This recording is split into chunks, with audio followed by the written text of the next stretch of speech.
Welcome to Startup Grind. Who has never been here before? Woo. Awesome. Who's been here more than one time? More than 3 times? Cool. All right, so this is powered by Google for Entrepreneurs. It happens in over 200 cities around the world. Basically, every month we have a local influencer or entrepreneur share their story in a casual fireside chat. And then at the end, we have time for Q&A. So think about what you want to ask. If you have something that you hear that you like, which you definitely will, feel free to tweet it and use hashtag FullSteamAR, which is the conductor's hashtag, and our Twitter handle is at AR_conductor. So please be social, and I want to go ahead and thank everyone here tonight, especially Gina. So Gina Radke is our featured speaker. Super glad to have her here tonight, but we need to thank the conductor's staff who makes this happen. Conductor, can you guys raise your hands? This is totally a team effort, so thank you guys so much for making it happen. Yes. Also UCA, so this is the UCA Makerspace, and we can kind of talk about that at the end if you guys have any questions about it, but this is opening in September.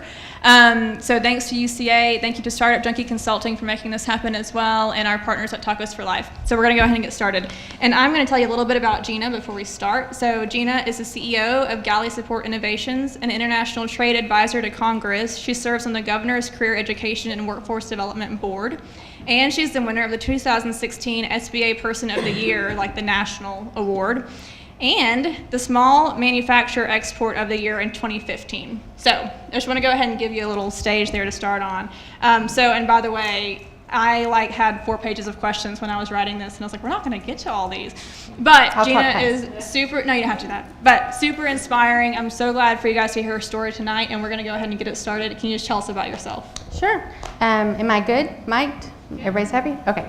Well, I am actually from Little Rock, Arkansas, and so I've been married for 19 years, and I know that's hard to believe because I'm so young, but actually I aged myself. How many of you guys have seen the movie Short Circuit, or Short Circuit 2, right? Okay, a couple of you guys. So you know where Johnny Five becomes a gang member to the East LA, I can't remember, but they're like, Vatos for life. Yeah. I said, I can't say tacos without going tacos for life. See, he gets me. And I'm telling Kim this, and she's like, I don't know what you're talking about. And I'm like, oh my gosh, I'm so old. So, but I am 39. I'll go ahead and throw it out there. I have 3 sons. So my husband and I adopt, and we have a child that we adore who was not an accident. He's here tonight. He was a surprise. No, you guys are like, that is way TMI. I'm very open about everything. So we started, do you just want me to go into my business or just personal? Well, yeah. Okay. So how about I'll do this. I was raised by a single mother. She worked for the state for 28 years. She worked in the Department of Corrections as a drug and rehab counselor. So I was raised very much being aware of the privilege that I had because of my skin color, because of my economic background, because of the fact that I didn't have people selling crack at my front door. And so I'm very, very grateful for that. My dad was very active in my life as well. He's an old hippie. We call him Dude. I'm very social, so if you ever go to my Facebook page, feel free to troll because it's hilarious. You'll go down, you'll see my dad. He's got the big beard, and it's like pink, red, and blue, and his wife. So I was raised by this just super sort of caring and I guess you would say, liberal family that really wanted me to know who I was in the world. My mom was very determined to raise a very confident young woman, and I was very blessed with that. And then on the other hand, I had a grandmother who was very, very active in my life, and she wanted me to be raised to be a Southern Belle. And her and my grandfather, they sent me to charm school when I was I'm pretty sure it was a preschool. Very, very young. My grandfather and her taught me how to play golf and tennis, because one day I may marry a businessman who played golf and tennis, and they may need a fourth or on a pair or on the golf course, and I should at least know how to play when I'm there with my husband and the people that he's working with. Taught me to eat sushi at a very young age because my grandfather was determined I would work with or be married to a man who worked with the Japanese. Learned about Kaizen at a very young age. Just interesting stuff. And the whole purpose, their purpose, was so I would know, I would be able to have an intelligent conversation if I was needed to attend a business meeting with my husband. And so it's very interesting. But I very, very blessed the way that I was raised. And graduated high school. I went to Mills University High School in Little Rock. Does anybody know in here? No. So a couple, yeah. So that gives me street cred to some crowds. If you don't know it, it doesn't.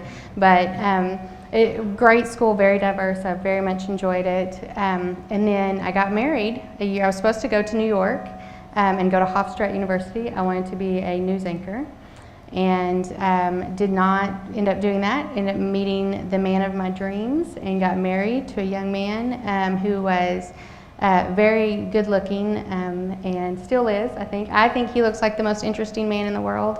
I have a little bit of a crush on that guy, so it turned out nicely that my husband kind of has aged well. And since then we've had 3 kids. We've been in business together for 12 years.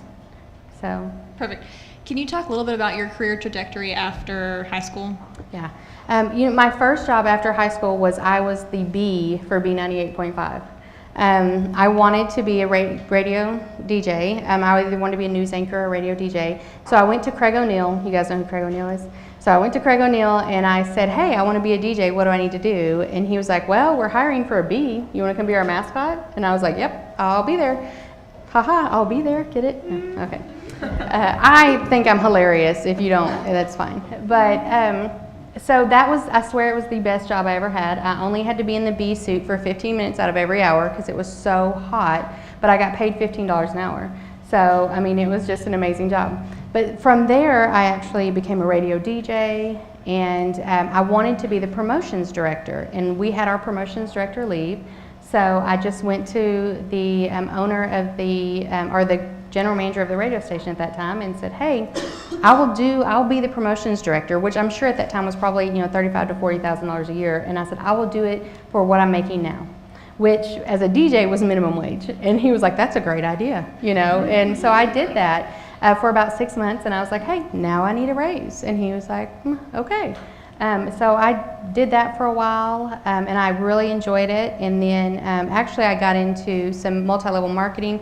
I did Amway. I started my own business for promotions. I worked with some local politicians, and I did fundraising.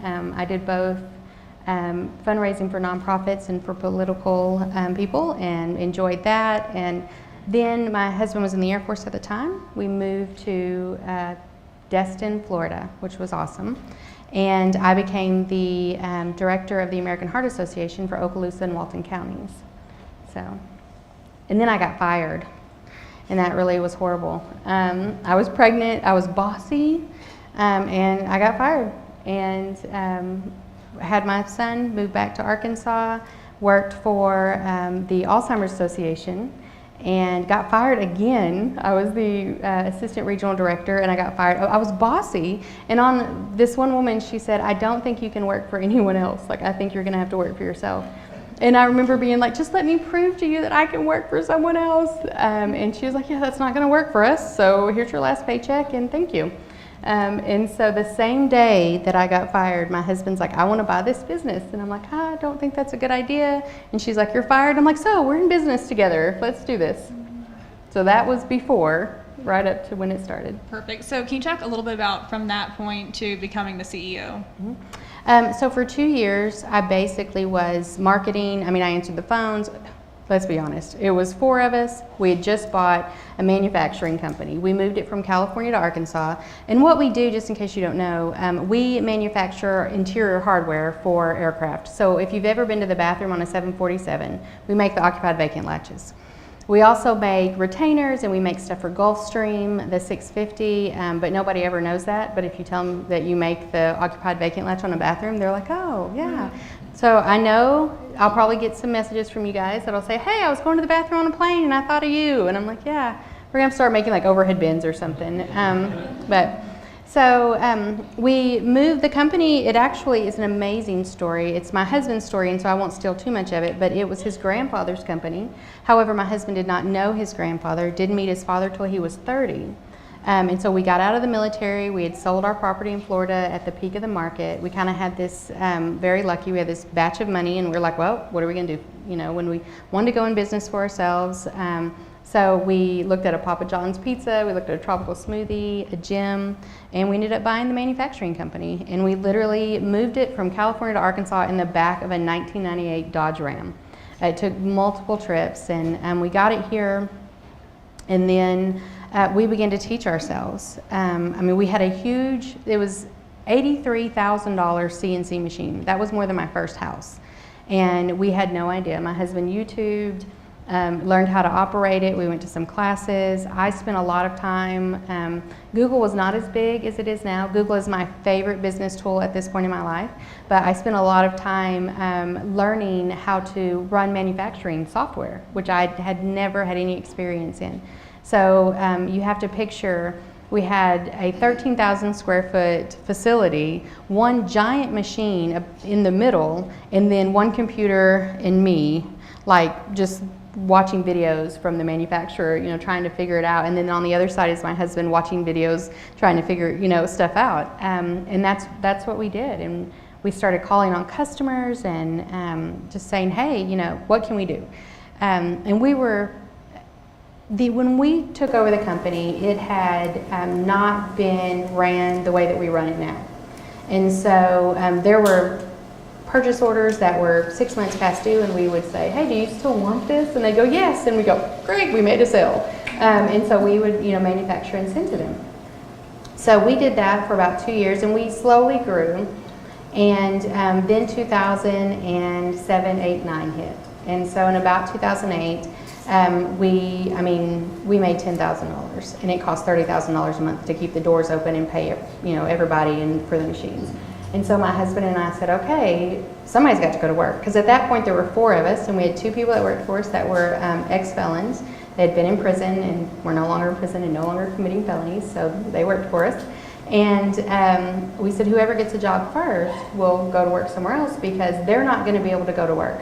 So my husband did probably one of the most selfless things I've ever seen. He took a job, as opposed to firing the people that worked for us, he took a job somewhere else. And it was in the aerospace industry. So he worked, and that's when it was kind of like, hey, here's the key. So not only are you going to be the janitor, the, you know, marketing secretary, you're going to be the CEO, and you're going to run the company as well.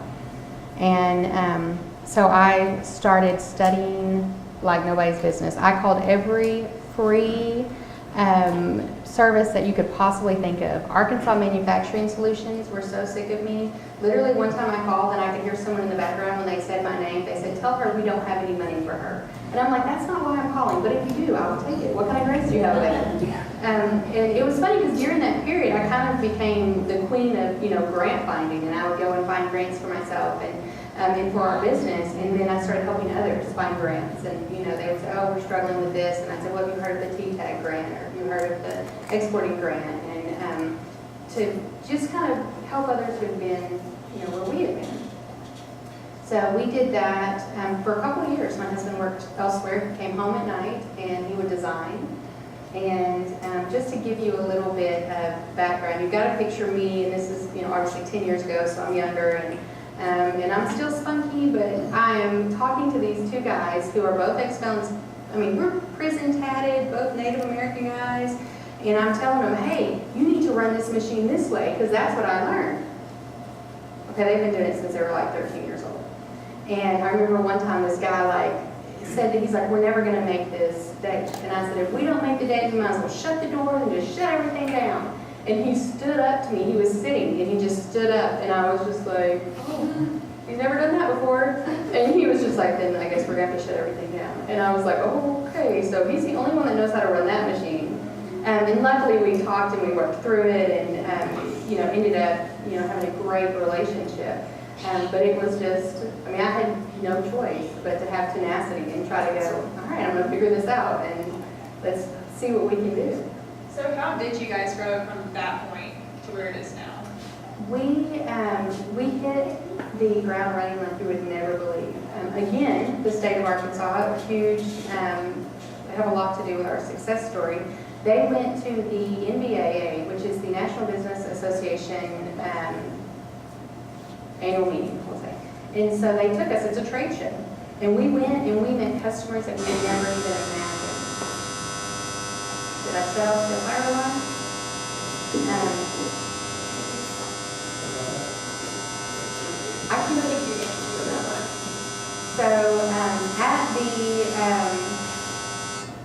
So back to our kinks that we're working on. Yeah.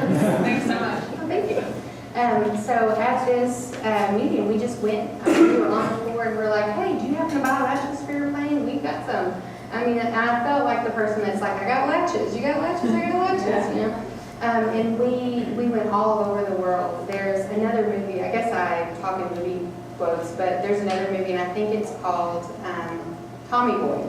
You guys know Tommy Boy? So he's selling brake pads for his dad, right? He's going all over the country. That was us. One of my favorite stories about hitting the ground is we went to visit Boeing. And so we waited, it was spring break, we had someone come in, they stayed with their family. We drove to Dallas because, you know, it was cheaper to fly to Dallas. So we drove to Dallas, got on a flight, went to Seattle, show up at we literally rented an egg because it was the cheapest thing that you could rent. I don't even think it had like a name on the back. They were like, we don't even want anybody to know who we are. And it was just this yellow egg car. And then we show up at the hotel and the guy says, do you want it by the hour or the whole night? And I was like, oh. And my husband was like, where did you find this hotel? And I'm like, listen, I went to Expedia and then sort by cheapest. And it was the cheapest, so that's where we went. And we went to, tried to get a hold of our purchasing agent from Boeing. And I told her, we're going to be there. And she was like, maybe I'll see you. I sat for 4 hours in the lobby. And she knew I was there because I told everybody, told the lady, they said, she's aware you're here. Everyone that walked through the door, her name was Bonnie, and I was like, Bonnie? 4 hours, and we finally went home, and we never got to see her. And afterwards, I sent her flowers and said, I'm so sorry that we missed you. And then she connected with us after that. It was just that kind of like going that extra mile and really doing things that were different as well. When another favorite story is when we got our Gulfstream, the opportunity to go in and pitch to Gulfstream. They called on Monday, the Monday before Thanksgiving, and said, can you be here on Wednesday? And I'm like, I was like, it's Thanksgiving week. One, that is extremely expensive to fly. And two, I always take off the Wednesday before Thanksgiving and cook. And I was like, can we do it like the following Monday? And she was like, no, this is Gulfstream. And I'm like, okay, so we'll be there Wednesday. So we borrowed money from my dad. We borrowed $632 from my dad, and we got lucked out. We got 2 flights, a hotel room, and a car. And we drive there, and we have a laptop that my husband had literally had, like, it's funny to say since the war, but literally he had had this laptop since the war. There was still sand in it from when he'd been in the desert with this laptop. And we had, I passed out napkins and pens, and I said, you know what I've learned is that engineers come up with the best ideas when they're just drawn. Like I can't tell you how many times we've gotten something drawn on a napkin, and they're like, I want to do something like this. So I passed out these napkins, and I passed out pens with our names on them, and then I passed out chocolate-covered popcorn balls. It has nothing to do with anything in the industry, but they were cheap, and they were different, and I said, here's the deal. I said, this is something different because you guys are something different. You need something, you don't need the same old thing that you've always had. You need something different, and that's what we present. And so, draw something. What do you want on the napkins? You draw whatever you want, and we'll make it. Because all of our competitors were like, these are the 5 latches we have, and you choose from these. They loved it. And to this day, I think some of them still think I'm a marketing genius. In fact, nope, we were cheap and broke. And so that was, that's what we did. And just anything that we could to get our foot in the door. So we talked about previously sort of you say yes, and then, or someone's like, can you do this? Yep, and then you figure it out later. Yeah. And also sort of the idea of usually making, talk about like setting unrealistic expectations for yourself and then cultivating unrealistic, and then finding a way to make it happen. Well, I would say that was our first large contract. We did that. They were like, can you do this? And we're like, sure we can. It was very, very much a David and Goliath story. Like we had never gone for a contract like this. I mean, it was for the complete interior of an aircraft. And we were like, we can do that. And then they start giving us all these papers and contracts, and they're like, we want your financials, because, we're a small company, and they want to make sure. I mean, I'm in the business to business. It's not retail where you sell something and it may be $30. I'm going and trust your $65 million plane to me. I can make this happen. And so they're like, we want your financials. We want to make sure that, you've got the money in the bank and you're not going to go broke and go out of business. And I'm filling out financial form, I'm like Googling, and I'm filling out a financial form, and I would do a contract, and they would say, well, we want this, and I'd say, hold on, I have to get with my legal team, and I'll get back with you, and I'd Google, and then I'd be like, okay, Google legal doc says this, okay, and I would write it down, and I mean, I cannot, I'm telling you, Google was my best friend. And so I actually now do have a legal team, but back then it was Gina, Radke, and Google. I mean, we were like this. That was my legal team, and so that's what I did. We said yes, we can do it, and then we figured out how, and we worked like you wouldn't believe, you know. And I do have children that spent many nights there.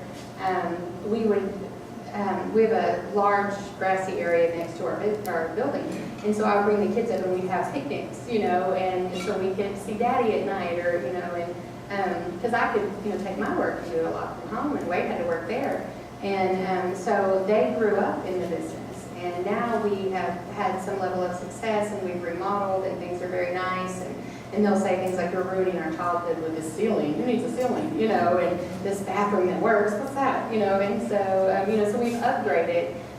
But they were there when it was indoor, outdoor parking, and we literally had no ceiling. So, and on that note, talk a little bit about how you balance everything with work and family. And I've asked this before, and she was like, I don't think work-life balance is really a thing anymore. Yeah. But talk about how do you manage it all? You know, I think people, they really get this work-life balance. You know, I just don't know if it doesn't work for me that way. What I tell my kids is I work really hard at this point in time between the time I drop them off to school and the time I pick them up, so I don't have to go home and work.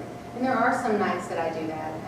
And I almost feel bad sometimes. They'll come into my office and I'm like, no, I can't talk to you right now. Now my children are two 19-year-olds and a 13-year-old, so it's not like I'm shunning my 3-year-old. But they'll come in and I'm like, I can't talk to you. Let me finish this, and then, you know, I'll sit and listen and let's talk. I love to pick my son up from school because that's when he tells me all the dirt, you know. And so I have that if I work really hard between this time, then I can focus on them during this time. And for me, it's about prioritizing your time. Just recently, I've hired a trainer who's training me in the gym, and he said something that I found very offensive. He said, we're talking about what I eat. He said, I need you to take, so I'm trying to figure out how to get you to take responsibility for what you eat. And I was like, excuse me? Like I said, I ate the ice cream. I took responsibility for it. I take responsibility. And he's like, you know, no, for your nutrition, like before you eat the ice cream. And so I was like, oh, you know, a little different. So and it's funny because that's how I do my time. You know, I really prioritize my time. You know, they always say, like, Bill Gates has the same 24 hours a day that you do. Beyonce has the same 24 hours that you do. And so I prioritize my time. The toughest things, the task-oriented, I get those done first. Then I check email. Then I answer voicemails. And then I realize that I have a pile on my desk that it's not that I didn't have time for it. I just didn't really want to do it. And so when you begin to prioritize your time, I mean, very intentionally, be a good steward of your time, you really begin to realize what all can be done in, you know, a short period of time. So I really try to prioritize my time. Our kids are really, we don't take vacations unless they're business trips. I mean, we're like, hey, we're going to, you know, luckily every other year we have a trade show in Orlando. Our kids go to Disney World and they go to, you know, Universal Studios. And my husband and I, we try to go somewhere every year on our anniversary. And my 13-year-old actually said, I said, we're going to go on a cruise this year. And he said, wait a minute, is that a real vacation? And I'm like, yeah. And he's like one that's not business? And I'm like, well, we are going to do business before and after, you know, the location of the port. But yeah, you know, that's what we're doing. But they, when I'm with them, I try to be with them. You know, I made the mistake at one point of saying, oh, I want to get a iPhone. When I think my son was maybe in second grade, so I could go on field trips with him. And then I would go on field trips and stand in the back like this and answer emails. And I was like, you know, that's not prioritizing my time. That's, you know, using his time, it's bleeding over. So I just really prioritizing my time. And since my 13-year-old is here, if I'm lying, he will correct me at the end. So just see him and he'll be like, oh, no, that's not really what happens. Talk a little bit about your team at GSI and sort of the hiring and working with others who are within marginalized people. Yeah. We have an amazing team at GSI, and it's an interesting mix because we have a group we have ex-felons, we have kids that have aged out of foster care, We're very active in working with Department of Workforce Services. They have a youth summer program that intentionally goes and gets kids who have dropped out of school or, are at-risk youth. And then we also have this amazing group of people who were super high achievers, whether in the corporate world or in school, and many of them, we've actually had several who've left good, just amazingly good paying corporate jobs and have left to come work with us because they like, the industry, but they also like the mission. And the mission is to help these people. I really believe that a job can change a life. And it can, and not just a job, a career. And so it can make a huge difference, not only in one person's life, but in their kids' lives and their children. It can change a whole generation. You give someone the opportunity to work as opposed to, selling drugs or going back to a life of crime. We do hire ex-felons, and it's not like, oh, we hire ex-felons, you can do these jobs. No, we hire ex-felons, period. If they're the best, then they may be sitting on our executive leadership team. I once told a guy, he was having a hard time finding a salesman. I said, what you need to do is go find an ex-drug dealer. And he was just like, and I said, no, I'm serious. Like, I'm telling you, if they can slang crack, then they can slang some parts. I said, they've already got the hustle now. They just need to that's going to be my Twitter quote, right? They can slang crack. They can, they've already got the hustle down. Just give them the opportunity. They may have never had that opportunity. And so we don't discriminate at all. And we bring in whoever, and if you're good, and if you're not, you won't stay. We do very much say, hey, this is a community, and if you are wasting your time, then that's dollars that's coming out of this person's pocket. So everyone kind of checks themselves, and the truth is hiring people who have had addiction issues in the past, they can come to us and go, you know what, you hired this person and they may have passed this drug test or whatever, but they're either using or they're about to use. And a true statement, that was on a Monday. On Friday, that person didn't show up for work. They had stolen their sister's car and they had just disappeared off the face of the earth and gone on a drug binge. And our person told us. They said, I'm telling you, I've been in their shoes and this is what's about to happen. So it allows us, one, to kind of come in and we're very into our employees' lives. We actually, in the executive suite, we call it, we have all glass doors. And we each have a window and you can see in, you can see out. And that, we said that's, for transparency. But also, we want you to come in and say, hey, this is what's going on in my life. One of the benefits we offer that's kind of unusual is we pay for 6 hours of counseling every year. So it's paid time off and we actually pay for the counseling. Because we believe in the whole person. And they spend 40 hours a week with us, if not more. And so we want them to have a good work environment. We want them to be happy. If they're happy at work, they'll leave and they'll go home and be happy with their family. So I know you didn't ask for all that, and that's who we hired, but that's why we hired these people. Can you also talk a little bit about hiring females in manufacturing and why that's important to you? Well, obviously it's important because I'm one of the few females in manufacturing. I work with my husband, which is wonderful, except for the times when, we butt heads. We're both very type A. And so people often will say, oh, do you do your husband's books? And that is the most infuriating thing, because I'm like, we would all be in jail. It'd be an accident, but we would all be in jail, or, we would be in jail and they'd be working at McDonald's, I don't know. And so hiring, it's underserved. There's not enough females in manufacturing. There's not enough African Americans in manufacturing. There's not enough African Americans in engineering. We've been in business for 12 years, and not one time have we had an African American apply for an engineering position. Only one time have we ever had a female apply. And so I just believe that bringing that diversity in and bringing different people, it's really important. And so I didn't have anyone, like you asked the question last week, name a female that, you has been empowering to you or mentored you in business, and I really had to think about it. And even a week later, I could think of some amazing people in, even maybe in politics or in, the social activism side, but not in industry. And so it's important to me to hire them because the next generation needs to see that. We participate in Girls in STEM. Matter of fact, my Facebook page right now is me and the women in my manufacturing company who, we've all got our Rosie Riveter outfits on and we're posing. And we did a little calendar One of the first times I'd ever gone into what the guys say a real machine shop. I walk in and this guy is there and there's just posters of women in swimsuits and I kind of looked above this guy's head and there's a calendar with a naked woman on it and the guy, he realized it and he starts like backing up to it. So he's trying to cover it. So I see this man and directly above him is like 34 Ds or something, I don't know. And I'm just like, that made it extremely awkward.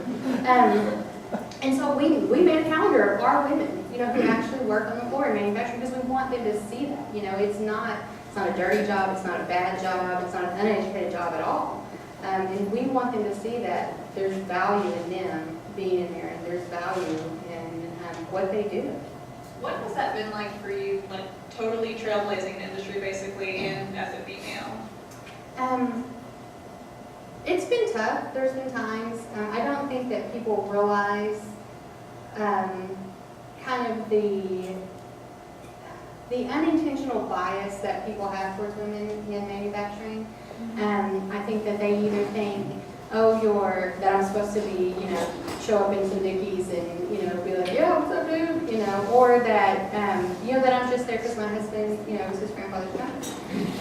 So there's a lot of just unintentional, you know, the question of, do you really work for your husband or is this for tax purposes? I get that one a lot too. I will tell you there is no tax benefit to being a woman. We don't do government contracting, so that doesn't help us there either. And my husband is a Native American veteran, so as I had one friend say, he's always got a one-up, doesn't he? And I'm like, right, you know? So there's just that kind of, just that bias, like I'll walk in and used to my office when there was only 4 of us, my office was on the ground. You open the door and there I was. And I literally one time had a guy come in and walk right past me onto the manufacturing floor. And I was just like, what just happened? And 2 minutes later, he walks right out. He's like, so your husband says you're the one that has the checkbook. And I'm like, yeah, but it's not going to be. And so, you know, it's been tough. But I've also had some great men who have come behind me and before me and have supported me. We often joke about my husband having bloody shoulders from my 4-inch heel standing on me. And so he has supported me 100%. And when someone comes and says, oh, you know, we were at a business event, and the guy's job was to find female and minority small businesses. So he walks up to my husband and I were talking to another couple, and she happens to be in manufacturing as well. Wonderful, wonderful woman. And the guy looks at him and goes, oh, let me guess, women-owned business? And my husband was like, yeah. And so he starts talking to my husband, and my husband's like, no, literally, you need to talk to her. And her husband's like in the Air Force, like he doesn't even work in the business with him. And so he saw that, you know, and I think opening people's eyes to that, like we talked about mansplaining, you know, just kind of opening your eyes to things that happen, you begin to recognize it. You know? And so I'm very, very grateful for the men in my life who have recognized, hey, this is going to be a little tougher for you, you know, but have still encouraged me to continue. Can you talk about your approach to leadership and what kinds of things do you think are important as a leader? Probably one of the most important things I think as a leader is to empower others. And I get in trouble for that because sometimes I'm like, hey, you do it and you tell me how that works out. You know, as long as it's good, we don't get arrested, I'm good. And sometimes people are like, can I get a little more direction than that? But I really think empowering others, one of my favorite quotes is, hire people who are smarter than you and be wise enough to let them do their jobs. I cannot tell you how many leaders I've seen who will hire people. I mean, they're like, man, this guy's the best. They're the top of their class. They're amazing. We've seen what they've done. They get them in there and they go, oh, you can't do that. No, you can't do that. No, that's a bad idea. You can't do that. And they try to put them underneath their thumb. And I'm like, why did you hire them? You know, let them go and let them do their thing. So that's a big one for me, is to empower people. Also to be honest with them and with yourself. This is a story, and this is not my story, but I'm going to share it. Again, I steal my husband's stories a lot. We hired a 19-year-old young man, and he was a family friend. We've known him forever. His mother and I went to college together, and excellent worker. And she came in, and something had gone wrong. And my husband had gotten a little emotional and said, this is not good, you know, kind of had a little blow up. And then he did this in front of 4 people. And then later that afternoon, he called the entire company together and said, I want you to know what I did. He said, I blew up on these guys. That was inappropriate, and I'm sorry. And it won't happen again. And so she's in my office telling me that her son came home and told her how amazing that was and what a big deal that was to him. And so I think having that transparency of, hey, I'm not perfect, and I make mistakes, and I'm apologizing for them. Not using it as an excuse to go, oh, I'm not perfect, don't expect me to be perfect so I can be a total jerk. No, using that as to say, no, really, and I'm sorry for what I did. So I think it's important to empower people. I think it's important to have humility, and to love people. I know that's not a very, businessy or manufacturing word, but really just to love humanity, to love people, because people want to work for someone who cares about them. There's the old adage, people don't care how much you know until they know how much you care, and that's absolutely the truth in everything in life. So can you talk a little bit about innate leadership that you maybe possess or you think you possess? And the reason I ask this specifically is because your story about that can I just please work for someone else? And it was like not, it was like a friction there. So do you think that you've always been a leader? I think I have. I was an only child for many, many years. And so there was no one to lead me. It was just me. I just led. And I remember one time we were talking about this and said, "Did you ever play house?" And I was like, "No, I played lawyer and I played business owner and judge, but I never played house." And so I think that a lot of it may be circumstance that you're raised in. The oldest children are forced to be the leader. The only children, you just kind of are the leader because there's no one else. And so I don't know. I may have been. Here comes the sun. That's okay. I may have been born with the ability to kind of command. However, I had to work to be a leader. If that makes any sense. So what kind of advice do you have for young people who are extremely strong-willed like you and entering the workforce? One of the things I would say is if you're extremely strong-willed, when you go into a job, look at it as training. If you're like, I'm going to be a business owner, I'm not going to work for someone else for my entire life, it's training. Don't go in going, I would do everything different. I would do this better. Because that's what I did, and I got fired twice. So if that doesn't work, just learn from my mistake. But go in and look at it as training. Say, this is me training on how to be a leader. I'm going to find out the good aspects of leaders. I'm going to find out some of the bad qualities, some of the qualities I don't want. And I'm going to find out how to be a good employee. Because if you can find out how to be a good employee, then you know how to hire good employees. And you can recognize good employees. I see people all the time who are amazing entrepreneurs, who are amazing leaders. They're horrible bosses because they were horrible employees. They hire people just like them. So they have these extremely rebellious employees, and then they can't figure out why their employees aren't doing what they want them to do. So that's what I would say is it's a learning experience. Absolutely everything is a learning experience. So use that. You could work, I would think, you guys probably won't remember this place either, but Gadzooks in the mall. It's kind of, you know that one? Thanks. Not that old. It's kind of like the hot topic of today, and even I learned customer service. I learned how to greet people, how to be kind to everyone. So everything, absolutely everything is training for when you have your business one day. Awesome. Can you talk a little bit about your work with the foster care system? Sure. I actually volunteered at a homeless shelter, the Union Rescue Mission, for several years, and I noticed that the one thing that kept happening, just FYI, the Union Rescue Mission has a men's side and a women's side. The women's side is the Dorcas House with battered women and children, and the men's side is the Nehemiah House that has a homeless shelter and a 9-month rehab program. And so as I worked with these people, they kept saying, they've been through the foster care system, they've been through the foster care system. And so my husband and I decided we were going to foster. That's what we want to do. We wanted to foster kids that were maybe 16, 17, essentially the ones that no one else wanted. Once kids in the foster care system turn 13 years old, there is like a 0.5%, 0.5% chance that they'll be adopted. If they are a black male, once they turn 8, there's a 5% chance they'll be adopted. Once they turn 13, it is like 0.003%.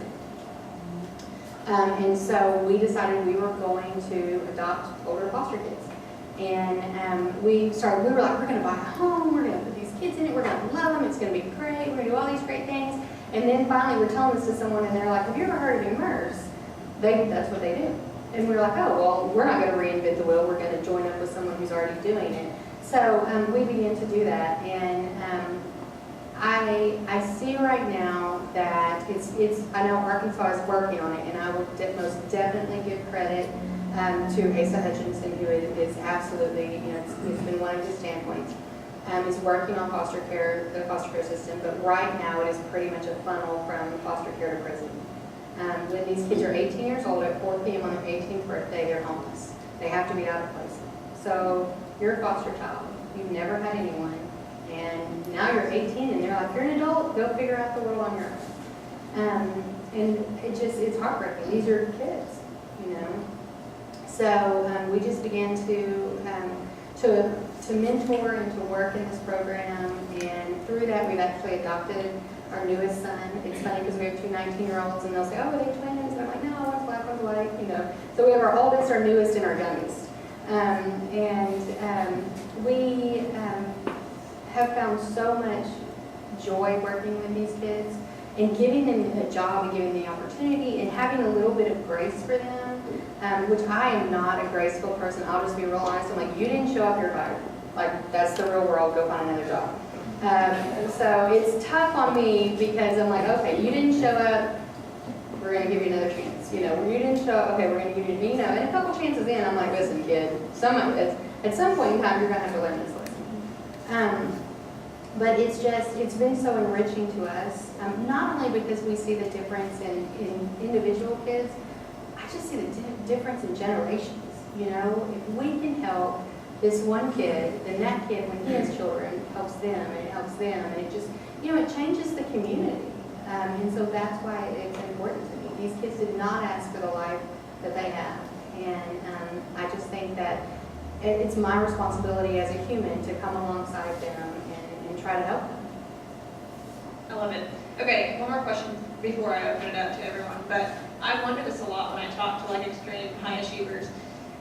So do you get to a point where you're like, okay, I'm totally fulfilled, I'm finished being a high achiever, or is it like, okay, I've got to do something else, I'm only in my 30s and do you feel fulfilled, or what do you want to do next? Yeah, I'm not fulfilled. There are times, it's funny, when you ask that question, there was a time, and this is going to sound so, whatever, just pick a word, it's going to sound bad. I don't know how to make it sound not bad. We were on an island in Fiji, and my husband and I are like, we just don't deserve this life. Look at all that we've achieved, and we're not working hard enough. And so instead of being able to sit back and go, man, let me post some Instagram pics of Fiji, which I did. But we were like, we haven't worked hard enough. We got to work harder. I swear it was like we got off the plane in Little Rock, and everything just came crashing down.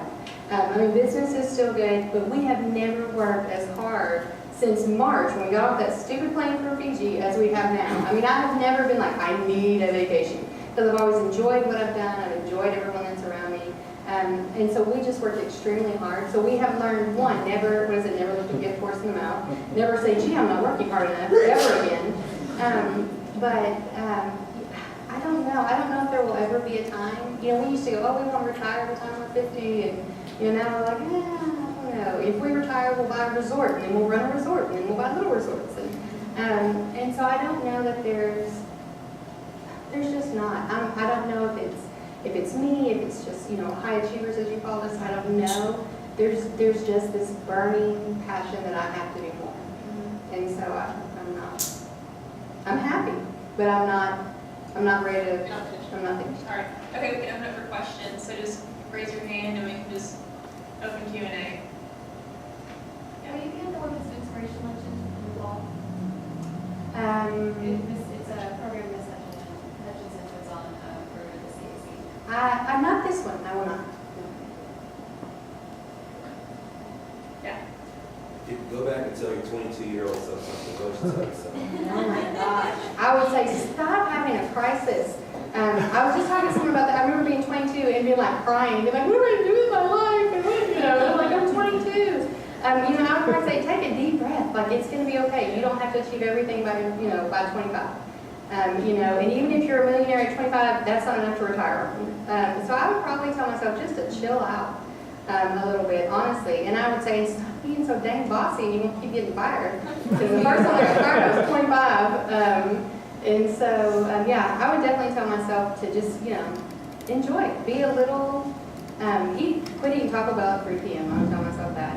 And I would say, or at 3 a.m., not 3 p.m. And I would say, just, it'll come. Just chill out a little bit, it'll come. That's what I would say. What do you think about the next wave of like social businesses, like Tacos for Life, something similar to what you're doing, like Wilbur Hope mentioned it to your husband, James Slug. It's very similar to Immerse, down the rock here in Conway. Okay, and what is the one you said? Tacos for Life, or Denver Hope. Denver Hope? Deliver Hope. Deliver Hope, okay. Yeah, I just so want to make sure that we get a good plug on the mic for Deliver Hope. Yes. Okay. But one of the things I'm working on is partnering up with Phil Fletcher. I'm going to be opening up some more music venues here in Conway, partnering with Game Fight and a couple other places.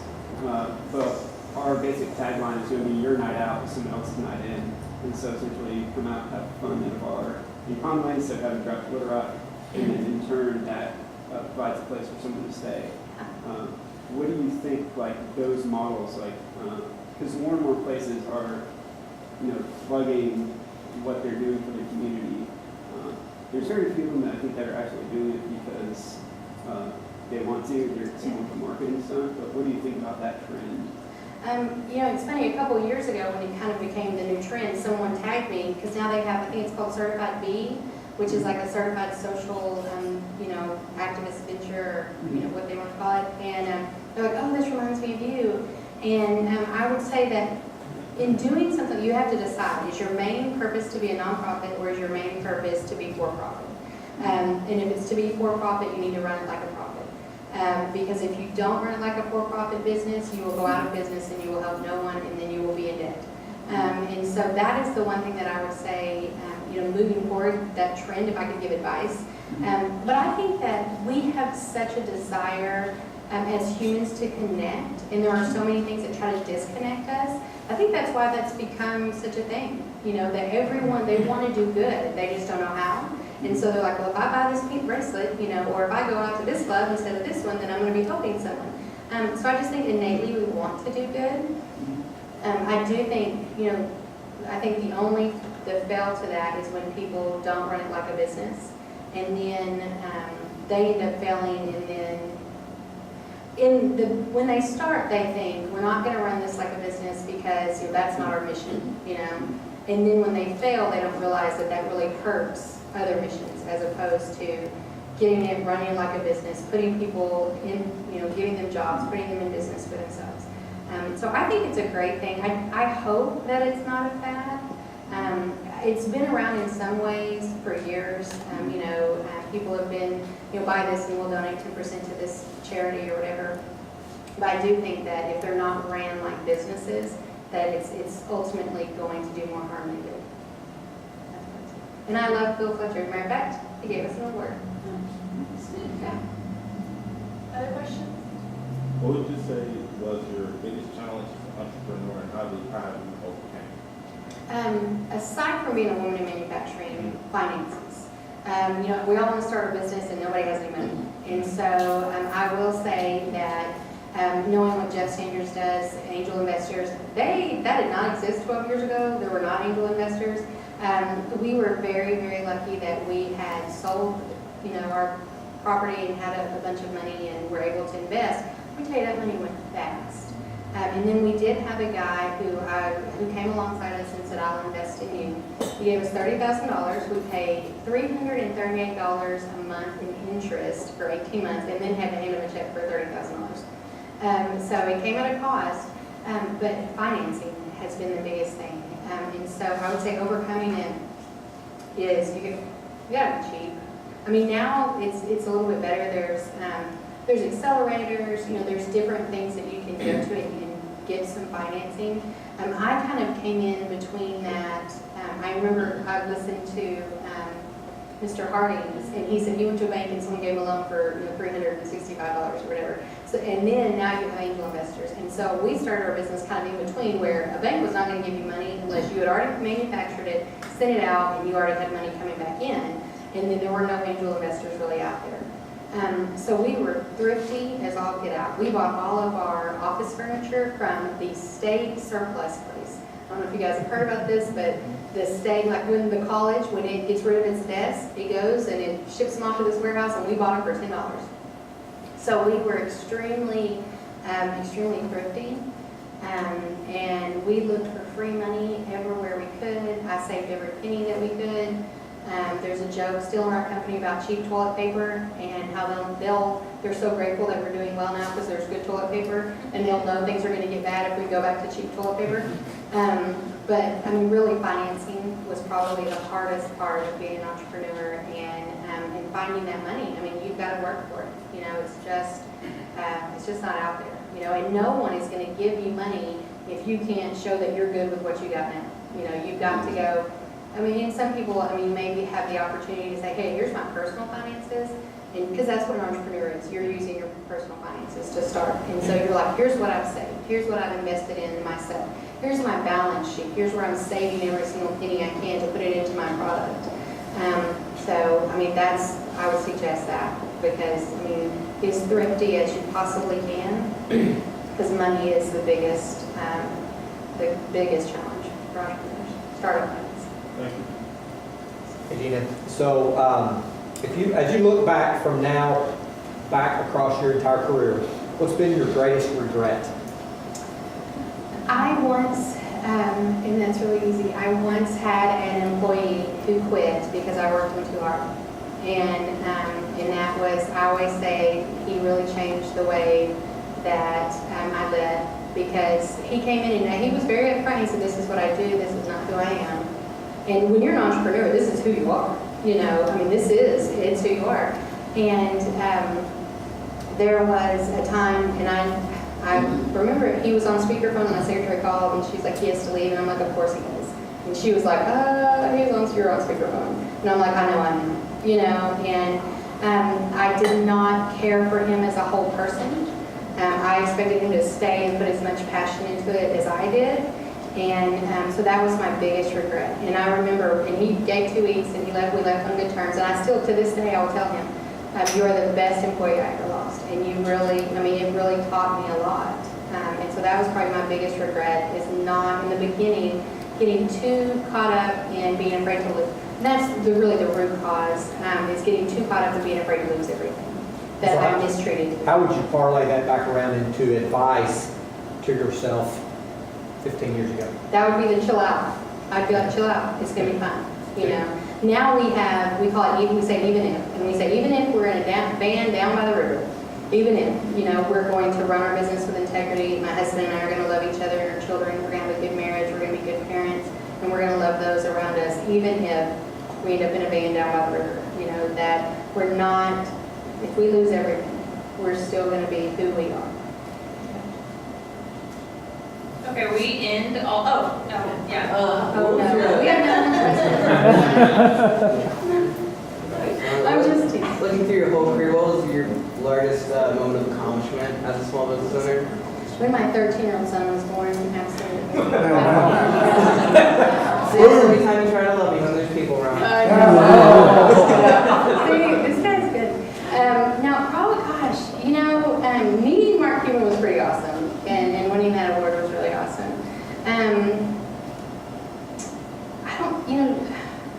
There's been a lot. I think looking out and seeing a full parking lot, knowing that we gave every single person that represented one of those cars a job, that's been a really, you know, it felt like a good accomplishment. And so there's been a lot of little ones. I don't know. I mean, we could say, yeah, the biggest one is, you know, when we won Small Business of the Year and, you know, got to go to DC and meet Mark Cuban and all that. But I think it's been the little ones that have all added up about seeing people change, seeing their lives change, which I know, again, manufacturing, but we had 2 resignation letters come in recently. They broke our hearts, but they were both leaving to start their own businesses, you know, and I tell my husband, stop being so freaking inspiring.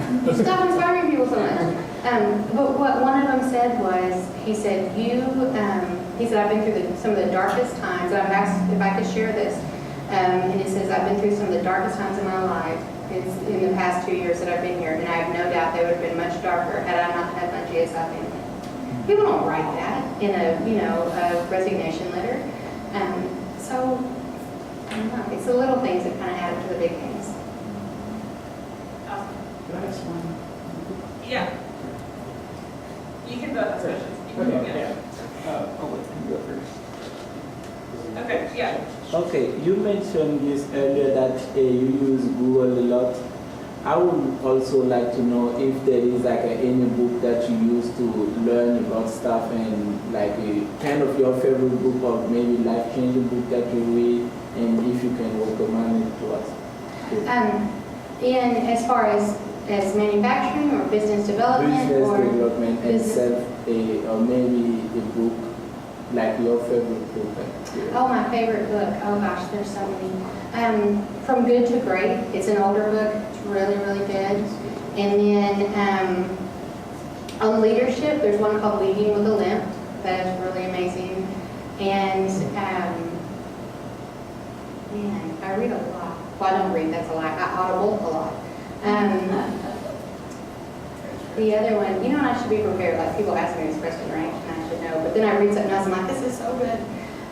Outliers is a really, really good one. Are you familiar with Outliers? No. I would I think what I loved about Outliers is it gave me, because it looks at all these people who've been super achievers, and it gave me the idea that, you know what, the reason they are is because of all these things. And it's not just because they were born this way, and if you're not born this way, you're not an outlier, sorry.